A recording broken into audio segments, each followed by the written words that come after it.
দুটি গোত্র ছিল, আউস এবং খাজরাজ গোত্র।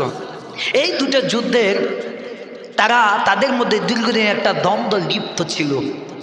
এই দ্বন্দ্বের অপসারণের প্রেক্ষিতে তখনও তারা মুসলমান হয় নাই। তারা চিন্তা করেছিল আব্দুল্লাহ ইবনে উবাইকে তাদের দলের নেতা বানাবে, তাদের দুই গোত্রের দ্বন্দ্বটা অপসারণ হবে।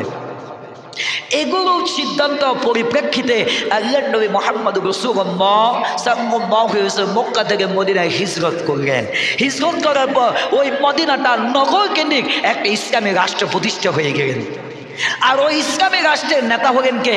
স্বয়ং বিশ্ব নবী মুহাম্মদুর রাসূলুল্লাহ সাল্লাল্লাহু আলাইহি ওয়াসাল্লাম। তাহলে এতদিন আব্দুল্লাহ ইবনে উবাই আশা ছিল যে মদিনার নেতা হবে সে নিজে, কিন্তু যখন মুসলমান হলেন তখন এই রাষ্ট্রটা যখন ইসলামী রাষ্ট্র হলো, তখন নগর কেন্দ্রিক রাষ্ট্রের প্রধান হবে স্বয়ং বিশ্ব নবী। আর আব্দুল্লাহ ইবনে উবাই স্বপ্ন শেষ। তখন সে নিরুপায় হয়ে নিজেও মুসলমান হলো। নিজেও কি হলো? মুসলমান হলো। মুসলমান হবে তাৎক্ষণিক বনু মুস্তালিবের যুদ্ধ আরম্ভ হলো।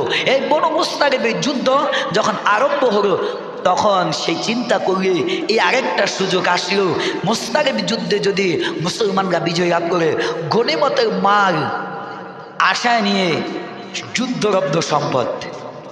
কি সাউন্ড সমস্যা হয়? আচ্ছা, আমি এটা ভাই একটু দূরে রাখছি।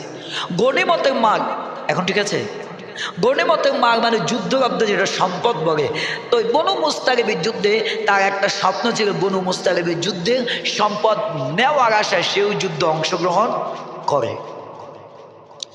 প্রেক্ষিতে বিস্তারিত ঘটনা, মুসলমানরা বিজয় লাভ করল, কিন্তু আব্দুল্লাহ ইবনে উবাই স্বপ্নটা পূরণ হলো না, সম্পদ আত্মসাৎ করতে পারল না। এর প্রেক্ষিতে পথের মধ্যে আসার পরে মক্কায় মুহাজির এবং আনসারদের মধ্যে একটি অতর্কিত একটি ঘটনা ঘটে। পানিকে কেন্দ্র করে মুহাজির এবং আনসার দুইজনের সাথে একটি ঝগড়ায় লিপ্ত হয়ে যায়। এই ঘটনাটা যখন আব্দুল্লাহ ইবনে উবাই কানে গেল, সেই সুযোগ নিল। এই স্কেলের লোক আমাদের সমাজে কিছু লোক আছে কিনা চিন্তা করুন। আব্দুল্লাহ ইবনে সেই শুরু থেকে চিন্তা করতেছে মুনাফিকের যে কিভাবে ঝগড়া বাজানো যায়, তার স্বার্থটা হাসিল করা যায়। সেই আব্দুল্লাহ ইবনে যখন খবরটা পেল মুহাজির এবং আনসারদের মধ্যে ঘটনা বাজলো, সে গিয়ে আনসারদের গিয়ে বলল, ওরে এই মুহাজিরদেরকে তোমরা কি করেছিলে? বাড়ি দিয়েছিল, টাকা পয়সা দিয়েছিল, ঘর দিয়েছিল, আজকে তারা সামান্য পানির জন্য তোমাদের সাথে ঝগড়া করেছে। এরা তো কয়দিন বাদে তোমাদের জায়গা তুমি সব দখল করে নেবে। কে বলতেছে? আব্দুল্লাহ ইবনে উবাই। এভাবে যখন তাদেরকে বলতেছে, তাদেরকে সলা দিতেছে, পরামর্শ দিতেছে, ওখানে মুসলমানদের একজন ইমামদার ছিল, বয়স কম ছিল। তখন তিনি চলে গেলেন আল্লাহ নবীর কাছে, বলে ইয়া রাসূলুল্লাহ, আব্দুল্লাহ ইবনে উবাই এইভাবে বলতেছে। আল্লাহ রাসূল তার কথাটা বিশ্বাস করেননি।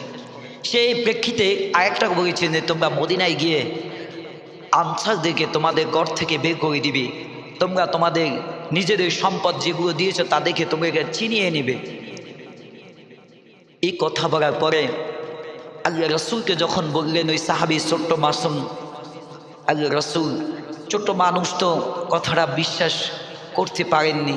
আল্লাহ রাসূল বলেন, তুমি কি স্বয়ং শুনেছ নাকি তুমি আবার চিন্তা করো? বলেন, না ইয়া রাসূল, আমি শুনেছি, আমি ওখানে প্রেজেন্ট ছিলাম।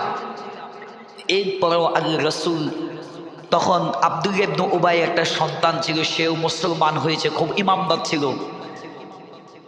অবস্থার প্রেক্ষিতে তাকে জিজ্ঞেস করলেন। এই দিক দিয়ে হযরত ওমর রাদিয়াল্লাহু তাআলা শুনে তো মাথায় টকবক, ইয়া রাসূলুল্লাহ, আপনি আমাকে ঘোষণা দেন, আব্দুল্লাহ ইবনে করলে আমি দ্বিখণ্ডিত করে দিব।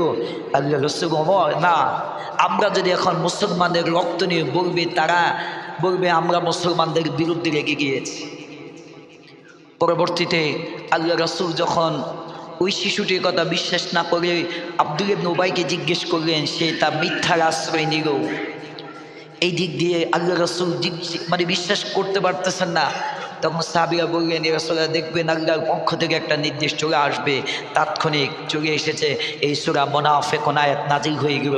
ইয়া রাসূলুল্লাহ, এই মুনাফিকরা এমন একটা মুনাফিক যেটা শুরুতে প্রথম আয়াতে বলেছেন আল্লাহ তাআলা, ইযা জাআকাল মুনাফিকুনা ক্বালু নাশহাদু ইন্নাকা লারাসূলুল্লাহি ওয়াল্লাহু ইয়ালামু ইন্নাকা লারাসূলুহু ওয়াল্লাহু ইয়াশহাদু ইন্নাল মুনাফিকিনা লাকাযিবুন। হে রাসূল, আয়াত নাযিল হয়ে গেল। হে রাসূল, এই মুনাফিকরা এমন মুনাফিক, তারা যখন মুসলমানদের কাছে আসে, হে রাসূল, তারা যখন আপনার কাছে আসে বলে আপনাকে আল্লাহর রাসূল বলে, তারা যখন আবার কাফেরদের সাথে মিলিত হয় তখন তারা তাদের কাতারে চলে যায়। এরা আসলে, আপনি মনে করেন এরা সত্যবাদী, আসলে এরাই প্রকৃত মিথ্যাবাদী। এরা হলো কে? মুনাফিক। এই মুনাফিকুন তাদের সম্পর্কে আগে আয়াত নাযিল করেন। আমার ভাইয়েরা, তাহলে আয়াত 9 নাম্বার থেকে শুরু করি।